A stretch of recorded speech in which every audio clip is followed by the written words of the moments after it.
My name is Phaedra Holt, and the night my company honored 22 years of my life was the same night I understood my son had stopped seeing me as someone worth showing up for. The ballroom lights dimmed inside McCormick Place. Round tables and white linen. 600 people, glasses clinking, the low hum of conversation dying down as the giant screens above the stage came alive. There I was, at 22, on the Pullman line, steel-toed boots 2 sizes too big, because that's what they had in stock. Another photo. Me and Thorne, my late husband, laughing at a company picnic in Jackson Park, squinting into summer sun. Then Cairo, at 7, in an oversized hard hat on Family Day, grinning like he'd been handed the keys to a spaceship. I'd had my hair done that morning at the same salon on 87th Street I'd gone to since Thorne was alive. I wore the navy dress from my son's college graduation, the one I'd never had an occasion to wear again. My house on 79th Street in Chatham still had the porch swing Thorne and I bought back in 2003, the one my neighbor Betty swears has been creaking since the Eisenhower administration. 3 months before this night, I'd opened a cream envelope with gold lettering at my kitchen table and photographed it straight to my son. Cairo is 24, handsome, ambitious works in commercial real estate up in Lincoln Park. When he read that invitation, his whole face lit up. He pulled me into a hug that nearly knocked the wind out of me. "Mom," he said, "I will be there. I am not missing this." I believed him completely. 24 hours before tonight, he called about a beach resort in Miami. I stood at my kitchen counter, looked out at the maple tree Thorne planted the year Cairo was born, and said only, "I understand." Then I called Orion Drake instead, the son of my late husband's closest friend, a man who died 11 years ago. Orion didn't hesitate. "I would be honored," he told me. "Actually, I already put in for the day off. Last week. I don't know why. I just had a feeling you might need somebody." So tonight I walked into McCormick Place, in that navy dress, back straight, and found the reserved table. Beside it sat a folding chair, with a small white card taped to the back. Cairo Holt Son. Empty. The camera hired for the company live stream found it too, and lingered a beat longer than it should have. 600 people went from warm applause to something closer to silence. Then CEO Alden Pierce stepped to the microphone. "We have one final surprise," he said. "And the person receiving it isn't who most of you are thinking of." What that empty chair ended up costing my son, and who it turned out to help instead, is a story that changed my family forever. Let me take you back to where it actually started. Let me take you back 3 months, so you understand exactly how we arrived at that empty chair. That Saturday in July, I drove up to Cairo's building in Lincoln Park. Glass and brick, a doorman who always calls me Mrs. Holt, like I'm someone important. I like that boy. I like seeing him do well, because I remember what it cost to get him there. He met me at the door in gym clothes, towel around his neck, out of breath. Behind him, his girlfriend, Callista, was loading matching suitcases into her SUV for some trip or other. She dresses for an audience, even when there isn't one. I've learned not to comment. I handed him the envelope. He tore it open right there, face brightening, the way it used to when he was small and I'd surprised him with something. 22 years, he said, pulling me into a hug. "Mom, that's incredible. I will be there. I'm not missing this." I believed him. I want to say that plainly because I think it matters. I went into those 3 months hopeful, the way any mother is allowed to be. Even one who's seen enough family drama in other people's houses to know how these things sometimes go. 24 hours before the ceremony, that hope met reality. You already know the call. What I haven't told you is what happened in the quiet hours right after I hung up the phone. I went to the hall closet and pulled down an old shoebox. I sat on the edge of my bed with it in my lap. Photographs. Cairo at 7 in an oversized hard hat on Family Day, grinning like he'd been handed the keys to a spaceship. Underneath, a different boy. Orion, 17, standing next to Thorn at Montrose Harbor, holding up a pouch like a trophy. Thorn, laughing so hard his eyes were shut. I sat with those photographs a long while, thinking about something I hadn't let myself think too closely about in years. When Thorn got sick, I was working a shift supervisor role with real promotion potential. I turned it down without a second thought, so I could be at every appointment. Cairo was 15. He loved his father. I want that understood. But not once in 5 months did he ask to miss a track meet or a day of school to sit with him. I never asked him to. I told myself grief works differently for a child that age. It was Orion, 17, bagging groceries after school to help his own mother with rent, who showed up at that hospital almost every day. And it was Orion who sat with me in the hallway on Cottage Grove the night Thorn died, from 9 at night until 6 in the morning, saying almost nothing, just staying a paper cup of vending machine coffee gone cold in his hands. I put the photographs back. Not in anger, I want to be clear about that, in something quieter and sadder than anger. A slow dawning clarity, the kind that comes to a room in the morning inch by inch, until suddenly you can see everything the dark had been hiding. The next morning, Cairo texted a photo from a private jet. Thumbs up. Wish you could see this view, Mom. Break a leg tonight. I typed back, have a wonderful trip. I love you. And I meant it. A mother's love doesn't switch off just because it's been taken for granted.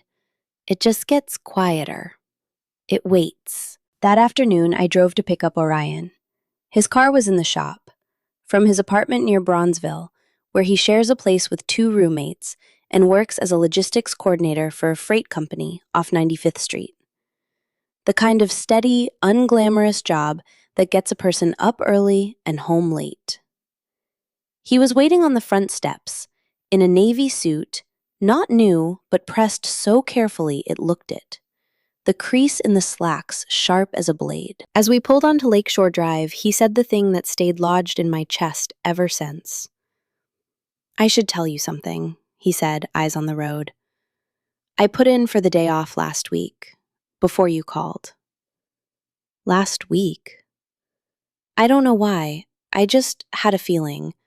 I wanted to make sure I could be there if you needed somebody. I didn't answer right away. Out the window, the lake was going that deep gray blue it gets right before the light leaves for good. I thought about the difference between a promise made 3 months in advance and abandoned in 24 hours, and a promise nobody asked for, kept quietly for a week before it was ever needed. Somewhere around 47th Street, I understood something I hadn't let myself fully understand before. The empty chair waiting for me wasn't an accident of scheduling. It was the newest entry in a pattern I'd been quietly cataloging for years without ever writing it down. By the time we reached McCormick Place, I already knew how the evening was going to go. I just didn't know yet how far it would travel once it did. Here's my question for you, before we go any further. If your own child canceled on the most important night of your life for a beach vacation, and a stranger showed up in their place instead, would you have called your son back that night? Or let the silence say it for you? Comment Team Call Him or Team Let It Speak. I want to know exactly where you stand before you hear what happened next. At 6 o'clock, the ceremony began. The house lights dropped to soft amber, and 600 people went quiet, the way a room does right before something important is said. The 22-year retrospective played on the big screens. I watched myself age backward and forward across 2 decades. 22 on the Pullman line. Thorn's arm around my shoulders at that company picnic. Both of us squinting into summer sun. Then Cairo at 7 in that oversized hard hat. My chest tightened. The video ended. CEO Alden Pierce stepped to the podium, tall, silver-haired, the kind of executive who actually remembers names on the floor. 22 years ago, he said, a 22-year-old woman named Phaedra Holt walked onto our production floor and never once gave this company reason to doubt her character. He spoke for a few minutes about my record, then slowed. 8 years ago, Phaedra wrote a handwritten letter to our board proposing something we'd never done before, a legacy gratitude fund, honoring employees and families who exemplify what this company was built on. Through company matching and employee contributions, that fund has grown to $420,000. A murmur moved through the crowd. The recipient, he said, was only finalized this morning, after a short phone call. Every eye swept to the empty chair, then to Orion. Orion Drake, would you please come up? He rose slowly, jacket straightening under hands that weren't quite steady, and walked up under the lights, past 600 strangers who had no idea who he was. Alden handed him a crystal award. On behalf of Horizon Industrial Systems, we're honored to present the inaugural Legacy Gratitude Award, $420,000 to Orion Drake. The room sat in stunned silence a beat before it caught up to itself. Orion stood there holding the award, and I heard him say, quiet enough for only the microphone to catch, I think there's been a mistake.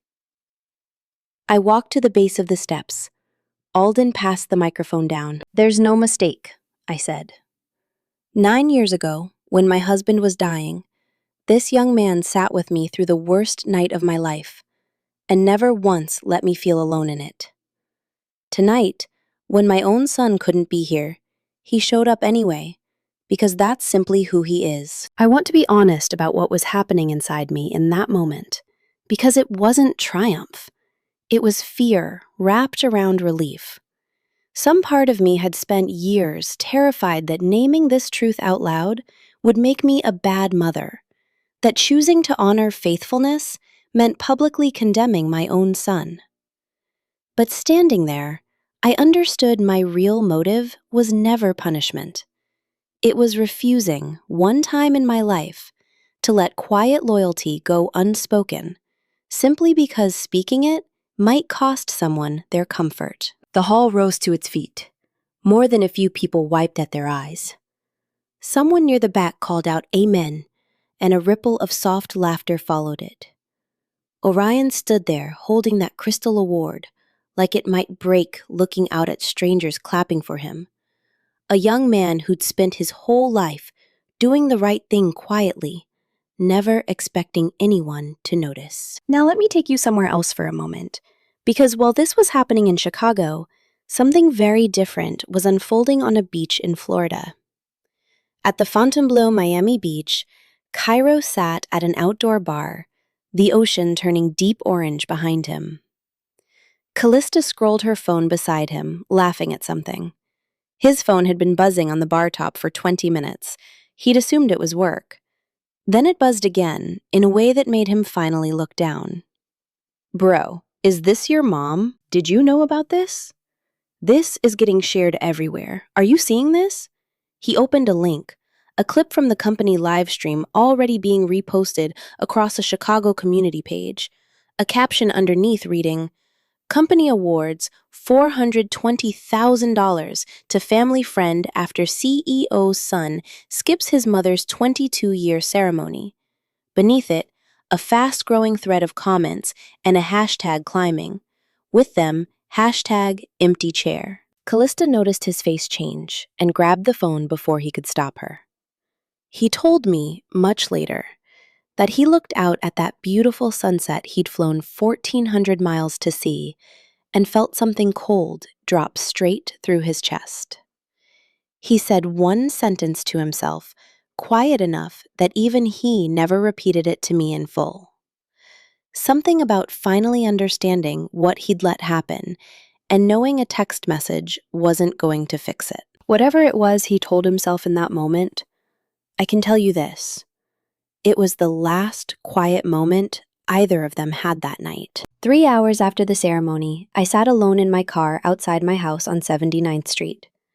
The engine was off. The only light came from the porch bulb Thorne had installed years ago, casting a small yellow circle over the front steps, moths already gathering against it, the way they do every warm night in October, before the real cold sets in. My phone sat face down on the passenger seat, buzzing every few minutes like something small and trapped. I sat there longer than I needed to. Not out of hesitation about going inside my house had never once in 22 years felt like somewhere I was afraid to enter, but because I wanted for just a few more minutes to hold on to the version of that night that still belonged only to me. The ballroom, the applause, Orion's damp eyes on that stage. I knew the moment I picked up that phone, the night would stop being mine alone. It would become something my son had a claim to as well, however he'd earned it. I looked at it once before going inside.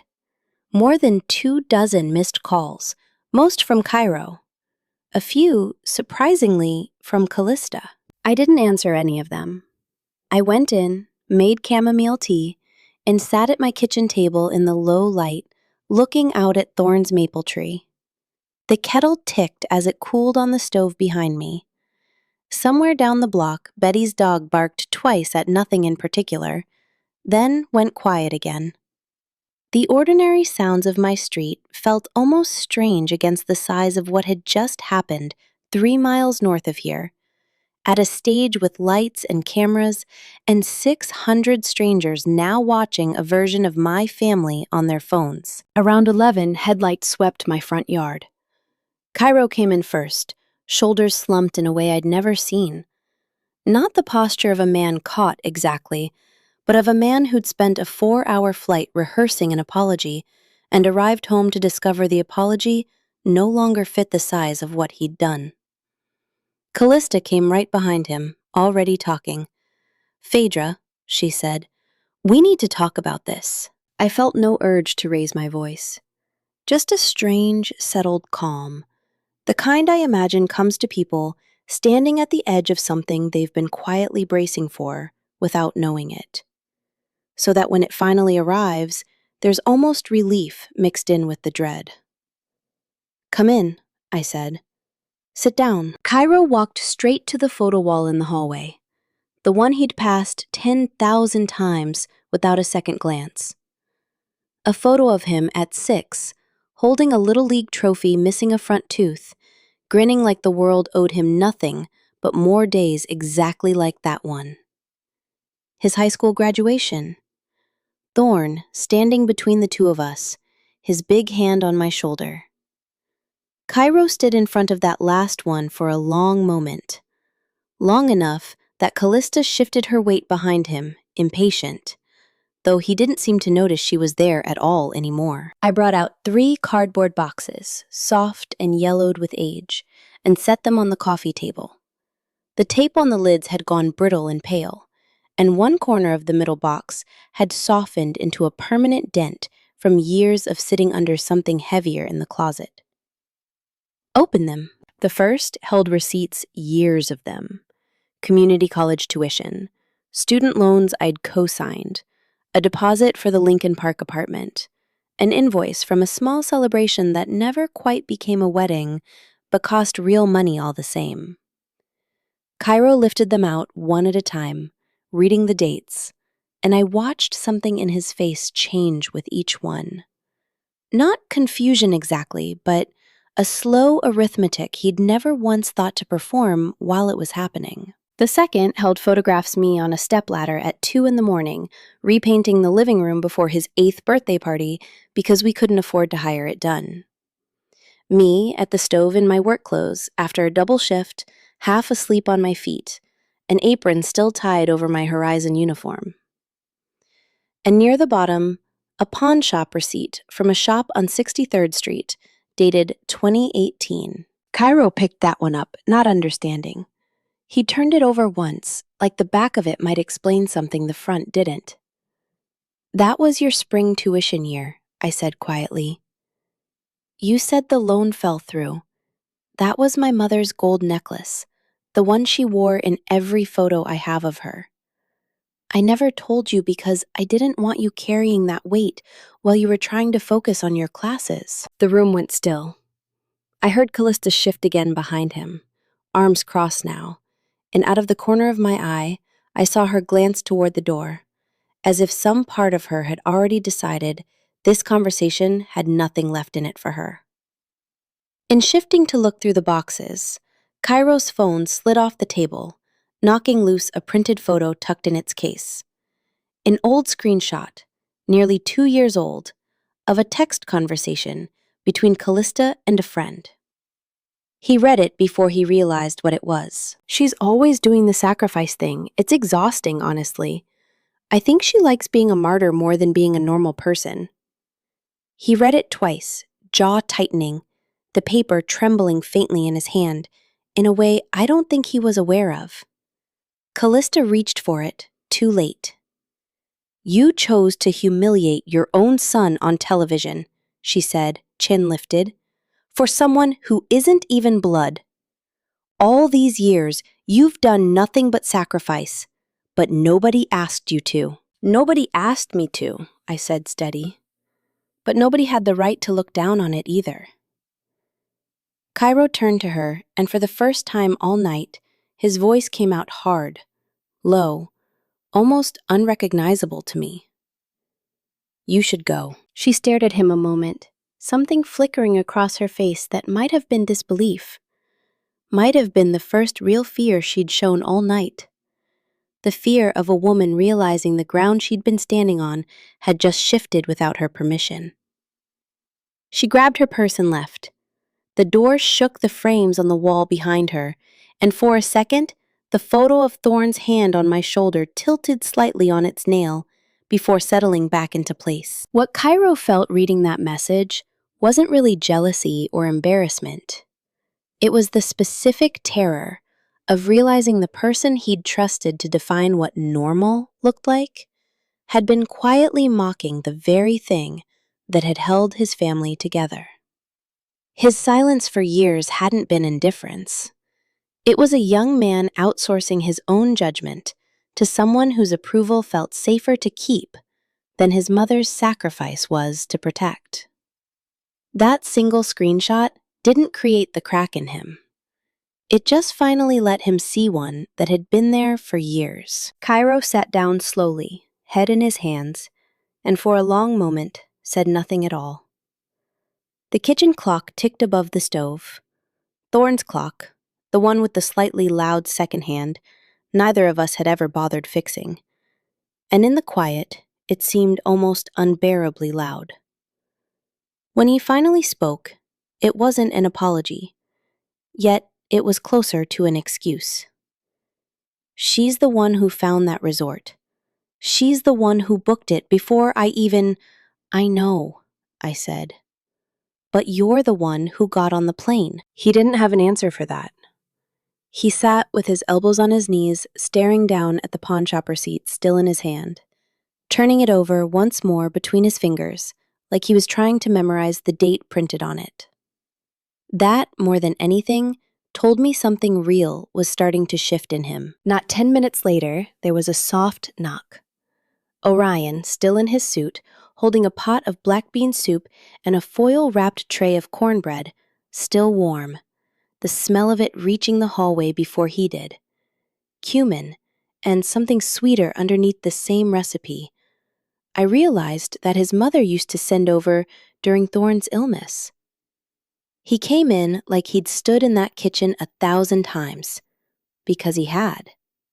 He knew which cabinet held the bowls without asking, reaching past the one Cairo would have guessed first, straight to the correct shelf, worn smooth at the edge from years of exactly this kind of quiet, unasked-for help. He set the pot down on the stove, and for a moment, none of us spoke.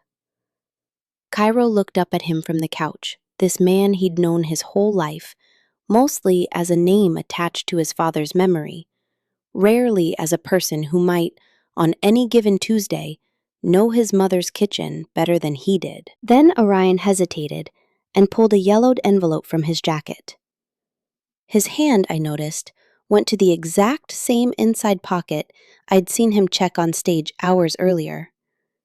The small, private gesture I hadn't understood the meaning of until this moment. "My father left this," he said, unsteady. "He told my mother only to give it to me once I was old enough, 18. He said I should pass it to you if I ever felt like you were carrying too much alone. I've carried it since. Tonight felt like the right time." Inside, in Lucian's slanted handwriting, just a few lines: "If your own boy doesn't have room in his heart for you yet, then let mine make room instead. He won't ever let you sit alone." I stood holding that letter a long moment, unable to speak, my thumb resting over the worn fold where the paper had clearly been opened and closed many times, over 9 years, long before it ever reached my hands. Across the room, Cairo stood in front of the family photo wall, and for the first time all night, he had nothing left to say in his own defense. He looked for just a moment less like the confident young man from Lincoln Park and more like the boy in the Little League photo behind him, small, caught out, uncertain what came next. By the time Orion left that night, something in our house had already changed. But as I'd learn over the next few weeks, changing your heart and changing your habits are two very different things. The week after the ceremony, Cairo called every morning. Not to explain himself further, just one question, the same one around 8:30. "Mom, how are you doing today?" The first few mornings I noticed how careful his voice sounded, almost rehearsed, like a man reading from a script he hadn't fully memorized yet. There was a pause before he spoke, half a second too long, the kind that comes from someone choosing words instead of simply having them. By the 4th morning, the pause was gone. By the 7th, he'd stopped saying, "I just wanted to check in," as an opener, and started just saying, "Hey, Mom," the way he used to when he was 19 and broke, and needed nothing from me but the sound of my voice. I noticed, though, that he still hadn't said the words "I'm sorry" out loud. He showed up, but he hadn't yet owned it. That took longer than the calls did. Some mornings, I sat at the kitchen table, with my tea going cold in my hands, phone against my ear, looking out at the maple tree Thorne planted the year Cairo was born. It had dropped half its leaves by then, October sliding fully into November. And I remember thinking that trees don't apologize for changing either. They just do it, season after season, whether anyone is watching or not. I wondered if that was what I was waiting for from my son. Not a speech, but a season. A long, quiet turning that couldn't be rushed by wanting it to happen faster. One Saturday, he came by with 2 old fishing poles, mine and Thorne's still in the garage, the reels a little stiff with disuse. One line badly in need of new monofilament. He'd oiled the reels himself the night before. I could smell it faintly when he handed mine over, and something in that small, unasked-for effort loosened something in my chest before either of us said a word. We drove out to Montrose Harbor and sat on the rocks most of the afternoon, lines in the water, watching the gulls wheel and dive over the breakwater. The lake was doing that thing it does in late fall, turning the color of hammered pewter, and the wind coming off the water had teeth in it. Cairo had brought a thermos of coffee without me asking, black, the way Thorne used to take it, though I don't think he did that on purpose. I didn't mention it. Some things are truer left unsaid. For a long while, neither of us spoke. That, more than anything, felt like progress. The fact that silence between us didn't feel like something that needed fixing anymore. Just 2 people, lines in gray water, listening to gulls. While we waited, Cairo checked his banking app and went quiet. I watched his thumb stop scrolling, watched his jaw tighten in that particular way Thorne's used to when he was working out how to say something difficult. "Mom," he said, voice gone hoarse. "The money I sent for the resort, I thought I'd already paid you back for the rent loan from 2022. I thought that was settled a long time ago. He turned the screen toward me. A small, unpaid balance had simply sat there for 2 years, never once flagged, because I'd never once brought it up. He stared at the number like it might rearrange itself into something less damning. A gull screamed somewhere overhead. The reel in his hands had gone still. I need you to understand something, he said, and his voice cracked in the place I hadn't heard it crack since he was a boy. That trip cost less than what I owed you. I spent money going away from you that I never even paid back for something you already gave me. I didn't answer right away. I watched a fishing boat cut a slow white line across the harbor mouth, and I thought about how numbers can sometimes say what people can't quite manage to. I wasn't keeping score, Cairo, I said finally. I know. That's what makes it worse. He set the phone face down on the rock between us, like he didn't want to look at it anymore. You never kept score. I think that's the only reason I got away with not paying attention for so long. Neither of us said much the rest of that afternoon. The air between us went heavier, not with anger, but with the weight of a young man realizing piece by piece how much had been quietly absorbed on his behalf, without complaint. Around 4, the light started going gold and low across the water, and Cairo reeled in his line without a single bite to show for the day. He didn't seem to mind. I don't think either of us had come out there for the fish. There was a Tuesday in between that I didn't tell him about for a long time afterward. A small, private thing that mattered more to me than I expected it to. I was at the sink, washing the same 2 plates I always washed those days. Alone, radio low on the counter, when my phone lit up. Not Cairo, Orion. Thinking about your husband today. Told my supervisor at the freight yard about him. The thing you said about him never raising his voice at anyone on that floor in 20 years made me want to be that kind of steady. Hope that's okay to say. I stood there with soapy water running down my wrist, reading it twice. It wasn't dramatic.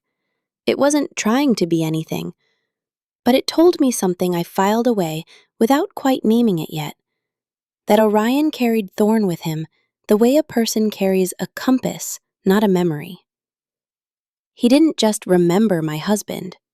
He was still quietly trying to become something because of him. I didn't know yet that this same instinct, the need to make sure a good thing didn't quietly slip away once no one was watching, would show up again 6 months later in a much bigger way.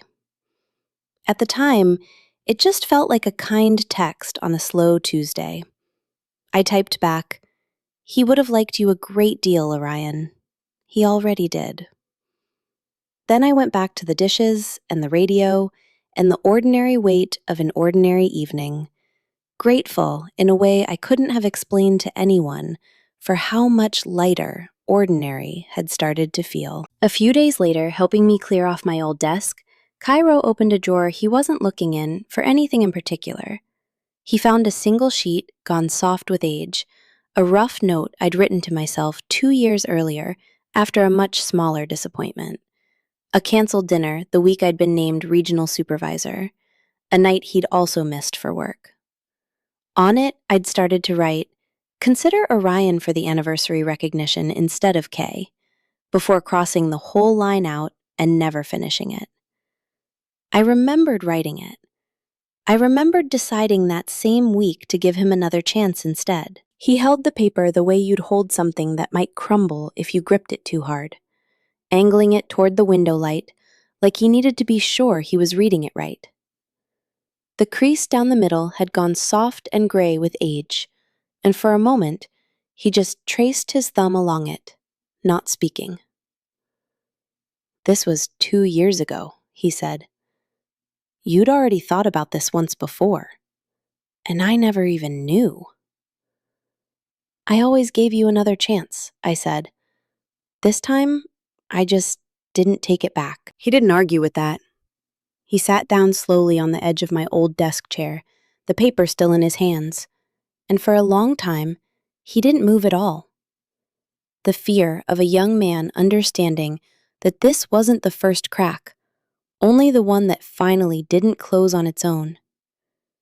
Outside, a car went by, slow on 79th Street, headlights sweeping briefly across the wall, and in that quick pass of light, I watched something settle behind his eyes. Not defeat exactly, something closer to a man setting down a version of himself he no longer had use for. "Can I keep this?" he asked. And I remember being surprised by the question, by how much he seemed to want to hold on to the evidence of his own failing, rather than let it disappear back into a drawer. "If you want it." He folded it carefully along the same soft crease and put it in his wallet behind his license, where I imagine it stayed. Callista and Cairo separated a few weeks later, quietly. No lawyers, no scenes. He told me they'd simply admitted one evening that they wanted different lives. Hers built around appearances and momentum, his starting slowly to want something with more room in it for showing up. He came by the following Sunday looking thinner around the eyes, the way grief and relief sometimes wear the same face on a person. We didn't talk about her much. I asked once, gently, whether he was all right, and he said something I've turned over in my mind many times since. "I think I already grieved it before it ended," he said. "Somewhere around that hotel bar in Miami, watching my phone light up with everyone's reaction to what I'd done.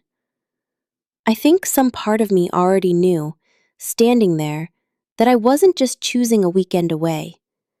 I was choosing which version of my life I wanted to keep living in." He looked down at his hands.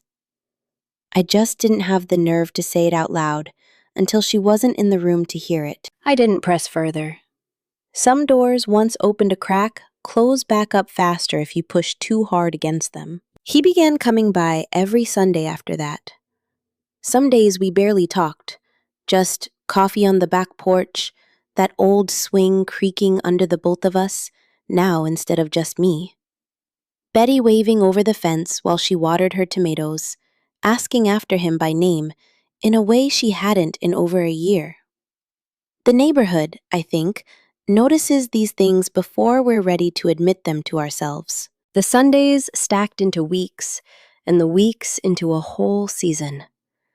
I watched the maple tree finish shedding go bare and gray through a long Chicago winter, then start budding again by March, and Cairo was there through all of it.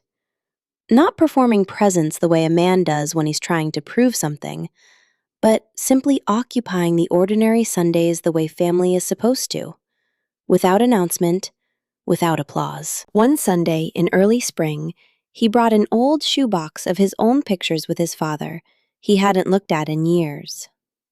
"I want to hear about those days," he said. "Really hear them. I never asked properly." He'd started keeping a small notebook, I noticed, jotting down things I said about Thorne, like a man trying to catch up on a language he should have learned as a boy. I didn't rush to hug him. I looked at him a long moment and said, "I don't need any more apologies, Cairo. I just need you to stop treating your presence like a gift you're doing me a favor by giving. Presence isn't a favor. It's just what family does." He nodded, and for the first time in longer than I could remember, I believed he actually understood it. That whatever family drama had passed through our house, it wasn't going to be the thing that defined us going forward. Orion still came by most weeks, too, sometimes overlapping with Cairo's visits, sometimes not. I noticed, without saying anything, how carefully he seemed to be watching the two of us rebuild. Not with suspicion, but with something more like quiet bookkeeping, the way a man watches a fire he's responsible for keeping lit through a long winter. At the time, I read it as simple loyalty. I didn't yet understand how far that loyalty was willing to go. But healing, I was about to learn, doesn't always stay quiet and private. Sometimes it gets tested. One more time, in front of everyone. 6 months later, Horizon held the launch of its new Legacy Mentorship program back at McCormick Place. Same ballroom, same stage. I stood in front of my closet that morning longer than I meant to. The navy dress from Cairo's graduation still hung there, the one I'd worn the night of the empty chair. I ran my hand along the sleeve once, then reached past it for something new instead. A deep green dress I'd bought myself the month before on impulse. The first thing in years I'd bought simply because it made me feel like a woman who was allowed to want something pretty. I remember standing at the mirror thinking, this time, I am not dressing for a night I'm afraid of. This time, the chair beside me wasn't empty. Cairo had arrived early to help set up chairs with the event staff, sleeves rolled up, moving tables with a young man from the catering crew, laughing at something I couldn't hear from across the room. He caught my eye once while carrying a stack of folding chairs, the same kind of chair I realized with a small jolt as the one that had sat empty with his name on it 6 months before. And something crossed his face too quick to name. Not shame exactly. Recognition, maybe. The particular ache of a man handling the very object that had once marked his absence and choosing this time to be the one setting it down himself. Orion sat on my other side, in that same navy suit pressed just as sharp as it had been 6 months before. But I noticed something different about him that night. A restlessness in his hands. A way he kept checking his jacket pocket, like he was making sure something small was still there. I asked if he was all right. He smiled a little too quickly and said he was fine, just tired from the drive. I let it go. I didn't yet know I should have paid closer attention to that pocket. I looked at the two of them, one bound to me by blood, one bound to me by a promise kept quietly for 9 years, and felt something in my chest finally settle after a long time of carrying tension I hadn't realized I was still holding. The ballroom filled slowly around us, 600 chairs again, the low hum of conversation, the particular gold light McCormick Place always seems to have. Like the building itself remembers every important thing that's ever happened inside it. Alden Pierce opened the program with a shorter speech than the one from October. Less ceremony this time, more plain gratitude. And when he mentioned the Legacy Gratitude Fund's first year, the room applauded warmly, without the shocked hush of last time. I noticed a few people at nearby tables glance toward me, then toward Cairo beside me, then look away again. Quickly, kindly, the way people do when they already know a story and don't want to make you relive it in public. Orion was invited up to speak about how the fund would be used going forward.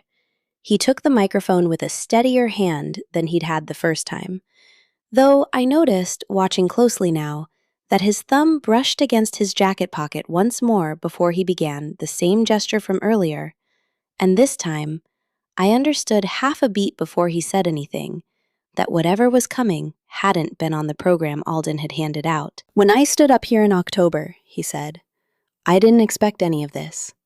I still don't fully know how to be a man who gets thanked for doing what felt at the time like the only decent thing available to do. A small ripple of warm laughter moved through the room. He waited for it to settle, and in the pause, I saw his eyes find mine, just briefly, the way a man checks the shore before swimming out further than planned. I've decided to set aside $300,000 of this award, he said, into what I'm calling the Presence Fund. It will go gradually toward family programming and a scholarship in honor of Ms. Phaedra Holt, released only as long as Cairo Holt keeps showing up in his mother's life month after month for the next year. If he doesn't, the entire fund becomes a permanent scholarship in memory of my father, Lucian Drake. The room went completely still. Somewhere near the back, a chair scraped softly against the floor, the only sound for a long moment before the silence swallowed even that. This wasn't a company policy or a legal contract. It was Orion's own money, and his own quiet way of making sure a promise had a witness besides himself. What Orion did in that moment wasn't revenge dressed up as generosity. It came from a much older, quieter fear. The fear of becoming a man his father wouldn't recognize if he let comfort replace conviction. His whole life showing up had been the only inheritance he trusted, because it was the one thing that couldn't be taken from him the way his father had been. In tying his money to Cairo's presence, he wasn't punishing anyone. He was making sure that what saved this family couldn't quietly slide backward once the cameras were gone. Cairo went rigid in his seat beside me.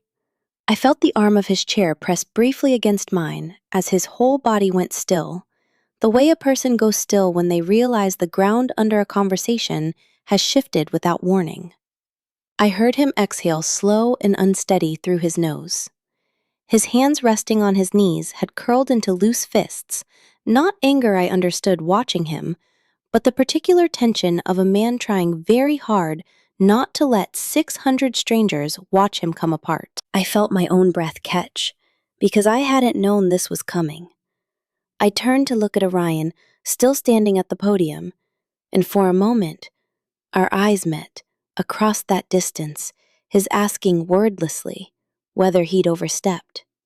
Mine, I hope, telling him he hadn't. This wasn't about money anymore. For the first time, the cost of absence had been placed directly in front of my son, publicly, plainly, with nowhere left to look away. I thought, watching him, of that shoebox of receipts on my coffee table 6 months earlier, of the pawn shop ticket from 63rd Street, of every quiet cost I'd absorbed without ever once presenting the bill. Orion had done in 30 seconds at a podium what I had spent 22 years unable to bring myself to do. He'd made the cost visible. I looked at Cairo. He looked back at me, and in his eyes, there was no excuse left at all. Only the plain fear of a young man realizing he could lose his mother a second time, and this time, it would be his own doing. His jaw worked once, like he meant to say something, right there in front of everyone, and then thought better of it. I watched him swallow it down, watched the muscle in his throat move, and I understood he was saving whatever it was for later, for somewhere quieter than a stage. I said nothing more on that stage. I simply rested my hand against my son's back as we walked out together past round tables and gold light and 600 faces that had, for one more night, found themselves witnesses to something private turned public. Orion caught up with us near the coat check, still holding the little velvet box the fund's paperwork had come in. And for a moment, the three of us just stood there, not speaking, the noise of the ballroom fading behind the closing doors. Outside, under a mild Chicago sky, Cairo said, voice breaking at the edges, "I'm not going to let you sit alone again." I looked at him a long moment, the wind picking up faintly off the lake, carrying with it that particular cold water smell the city gets, even in the warmer months. Somewhere behind us, through the glass doors, I could still hear the faint hum of the ballroom, emptying out, chairs being stacked, the ordinary sounds of a night ending. "Then don't say it," I told him. "Just show up." He nodded and reached out, and for a moment, the three of us stood together on the sidewalk outside McCormick Place.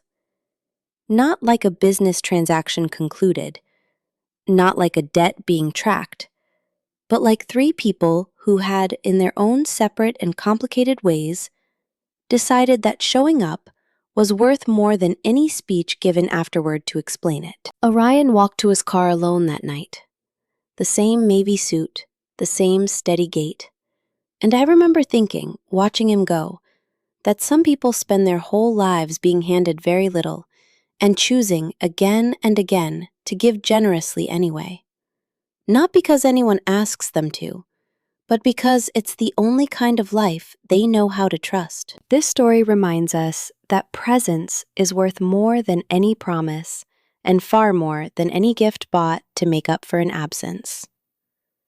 If you're reading this over your own morning coffee, widowed or retired, with grown children who call less than you'd like, here's something more useful than a slogan. Keep one standing weekly invitation open the same day, the same time, whether they come or not, so showing up costs them nothing but the choice itself. Write down in an actual notebook one thing your children did for you that they've since forgotten. Not to guilt them, but so you remember it was real, even on the days it feels like it wasn't. If a child cancels on something that matters, say so plainly, once, without shouting and without pretending it didn't happen. Silence protects them from consequences, not you from pain. And keep at least one person in your life, blood or not, who has already proven they show up before being asked. Because that relationship isn't a backup plan for when family fails you. It's proof that love, real love, was never about the bloodline in the first place. It was always about who stayed.